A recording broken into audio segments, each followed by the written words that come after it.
یہ وہاں پہ جو چائے پلانے والے یا پانی پلانے والے لوگ ہیں ان کے ساتھ بھی یہ جائز نہیں ہے، لیٹ الون کہ میں یہ کسی شخص کے ساتھ جائز نہیں ہے، ٹھیک ہے نا.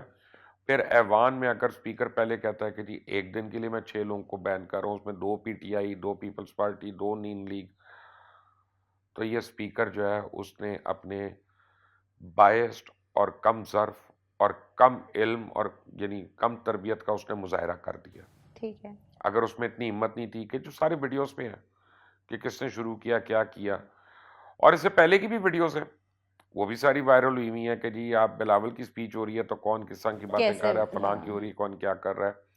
اگر یہ وہی پپو والی بات کر رہا ہوں اس وقت اسپیکر نے ایکشن لے لیا ہوتا جی تو یہ الڑ بازی کل نہ ہوتی. اور دوسری بات میرے 2 سینس یہ ہیں کہ یہ بہت ڈگنیفائڈ پوزیشنز پہ ہیں پوری کنٹری کے لیے. کیسے ہیں؟ نو نہیں ایک یہ منٹ، ریپرزینٹیٹیوز ہیں. اگر یہ اپنی ڈگنیٹی خود نہیں رکھنا چاہتے تو آپ کون ان کو ڈگنیفائڈ کہنے والی؟ تو یہی تو یا انہیں ٹرین کرنا یہ نہیں چاہیے ہے یا dignified. انہیں فارغ کر دینا چاہیے کہ اگر آپ ڈگنیفائڈ ایکٹ ہی نہیں کر میرا خیال ہے سکتے کہ فارغ ہی کریں کیونکہ یہ پاکستان کے نیشنل ایکسچیکر کا تو نقصان ہی کر رہے ہیں. ہاں بالکل ٹھیک بات ہے نا. یہاں بیٹھ کے یہ اس سیشن کے پیسے بھی لیں گے، ٹھیک ہے نا، اس سیشن کی خدایا. مراد بھی لیں گے او مائی گاڈ. جس میں یہ الڑ بازی ہوئی، اور سارے اپنے اپنے لیڈر کے آگے جا کے بتا رہے ہوں گے میں اے کیتا تو میں اے کیتا تو میں او کیتا تو پھر اس بعد اے میں کیتا، سارے خوش ہو رہے ہوں گے.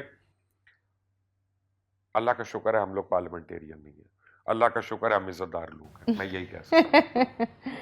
ٹھیک کہہ رہے ہیں آپ. اچھا جی اب آپ یہ بتائیں، قانون سازی سے بات لے کر آگے چلتے ہیں کہ عمران خان نے سٹارٹ ہی تحریک انصاف کی بیس پہ تھا، غریب اور امیر سب کو انصاف ملے گا یہ وہ وغیرہ. اب جو قانون سازی کی ہے وہ فورن فنڈنگ کیس کے اوپر اثر انداز ہو سکتی ہے اور اس سے سیاسی جماعتوں کو انکم ٹیکس فائل کرنے سے آزاد کیا جائے. اگر انہوں نے یہ کیا تو میں سب سے پہلے کورٹ میں جاؤں گا اور انکار کر دوں گا انکم ٹیکس فائل کرنے سے، بالکل. اور مجھے پتا ہے کہ کورٹ اس پہ مجھے ریسپائٹ دے گا کیونکہ ایکٹ جو ہے وہ ہر سٹیزن کے لیے ایک ہوگا. ٹھیک ہے. یہاں پہ ہمارا کانسٹیٹیوشن جو ہے اس میں بڑا کلیئر ہے. تو اگر اس طرح کوئی بات کرتے ہیں جو آپ کہہ رہی ہیں تو وہ ایبروگیشن آف کانسٹیٹیوشن کے انڈر آئے گا. اچھا. اور وہ ہمارے فنڈامنٹل رائٹس کو نگیٹ کرنے پہ آئے گا، and constitution defends our fundamental rights. تو پھر تو میں سب سے پہلے ایپلیٹ کورٹ میں جاؤں گا. چلے ٹھیک ہے نا، 1.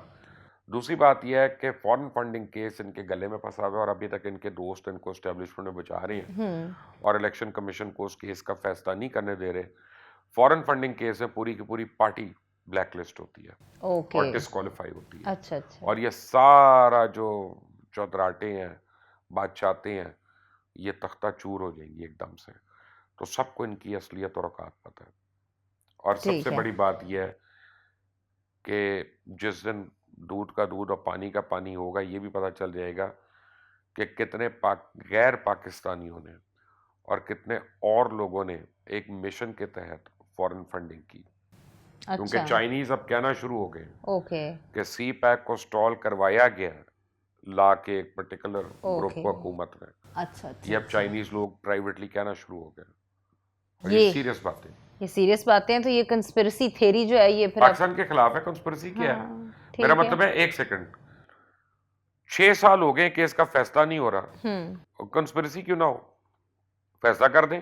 ٹھیک ہے. 6 سال ہو گئے آپ پاس تمام ثبوت آ گئے ہیں، آپ ڈیلی کر رہے ہیں، کنسپیرسی کیوں نہ ہو؟ ٹھیک ہے. غریب نے کسی کی بھینس چوری کی ہوتی تو ابھی تک وہ 3 سال قید بھی بھگت کے آ چکا ہوتا. تو ایک قانون تو نہ ہوا. ایک قانون تو خیر بالکل نہیں ہے. آپ نے ہمیں کچھ پروگرامز پہلے ہی بتایا تھا کہ پیٹرول کی قیمت میں اضافہ ہونا ہی ہونا ہے. بجٹ آیا وہ ہو گیا، but government is very proud ہم نے کوئی ٹیکس نہیں لگایا. تو پھر وہ کیوں اضافے بھی ہو گئے ہیں اور چیزوں کی قیمتیں بھی بڑھ گئی ہیں؟ میں نے آپ کو ایک بات کی تھی کہ اب گوئبلز مینٹیلٹی آ گئی ہے کہ اتنا جھوٹ بولو اتنا جھوٹ بولو کہ وہ سچ لگے. اچھا ٹھیک ہے. ٹھیک ہے نا. اور وہ بولا جا رہا ہے، لیکن جب لوگوں کو سمجھ آ جائے گی نا تو پھر اپنے ساتھ وہ جھوٹ بولنے والے کو چھوڑیں گے. لوگوں کو سمجھ آ چکی ہے. نہیں، میرا خیال ہے کہ ابھی بھی کافی لوگ ہیں جن کو نہیں آئی. ہم لوگ اصل میں اپنی نفرتوں میں اور اپنی محبتوں میں اتنا آگے چلے جاتے ہیں. میں آپ کو سیاسی نفرت کی ایک ایگزامپل دیتا ہوں. میں بہت سے واٹس ایپ گروپس میں پارٹیسپیٹ ہی نہیں کرتا جو مجھے زبردستی ایڈ کر لیتے ہیں. ٹھیک ہے. اس کی وجہ کہ فرض کریں میں نے پی ٹی آئی کی اگر تعریف میں کہہ دیا کچھ ہوں کہ کچھ یہ ہو گیا، یا پی ایم ایل کی تعریف میں، یا پی پی پی کی تعریف میں، یا جے یو آئی کی، یا کسی کی ایم کیو ایم کی، تو آگے ایسے پڑھتے ہیں جیسے آدمی نے وہ مکھی کے چھتے میں ہاتھ دے دیا ہوتا ہے، بالکل صحیح بات ہے. اور پھر رگیت دیتے ہیں پکڑ کے. بات یہ ہے کہ اپنی پولیٹیکل ڈسکشن کو اپنی ذاتی دوستیوں اور اپنے رشتہ داریوں سے بالا تر ابو مت رکھیں. سمجھیں، بالکل ان سے مت سمجھیں بالا تر، بالکل ٹھیک ہے. تاکہ وہ آپ کے ریلیشنز نہ خراب کریں. آپ ہو سکتا ہے نون لیگ کے ووٹر ہوں ہو سکتا ہے میں پی ٹی آئی کا ووٹر ہوں. ہم اختلاف رائے کا حق ہے، ہمیں ایک دوسرے کی بے عزتی کرنے کا کرنے حق کا نہیں حق ہے. نہیں ہے. بالکل صحیح تو بات ہے. لوگوں کو اپنی محبت اور نفرت جو ہے نا وہ ذرا سوچ کے کرنی چاہیے. وہ تو ٹھیک ہو گئی. اتنی اگر اپنی اولادوں سے اور اپنی ماں باپ سے کر لیں نا محبت تو جنتی ہوں سارے کے سارے. بالکل ٹھیک ہے. لیکن مجھے صرف اس کویشچن کا آنسر یہ پتا ہے کہ اگر میں وہ جتنا مرضی کہیں ٹیکس لگائیں یا نہیں لگائے، میں جس وقت چیزیں خریدنے جاتی ہوں تو وہ پہلے سے مہنگی آتی ہیں. ہاں سو دیٹ مینس کہ آف کورس ٹیکس ہی ٹیکس ہے، انڈائریکٹ ہاں ٹیکسیشن تو میرے خیال ہے اس ملک سے زیادہ کہیں ہے ہی نہیں. کہیں ہے ہی نہیں، اور وہ ڈیلی بیسس پہ بڑھتی ہی چلا جاتا ہے. وہ بجٹ کا انتظار کرنے کی اور ایک ضرورت بھی ہی نہیں نہیں ہے. ایک بھی نہیں. بالکل. Thank you so much for all your facts and figures that you provided us. Thank you viewers for watching. Please keep watching. Subscribe کریں، بیل آئیکن کو رنگ کریں، اور کامنٹ سیکشن میں کامنٹ کریں. اللہ حافظ.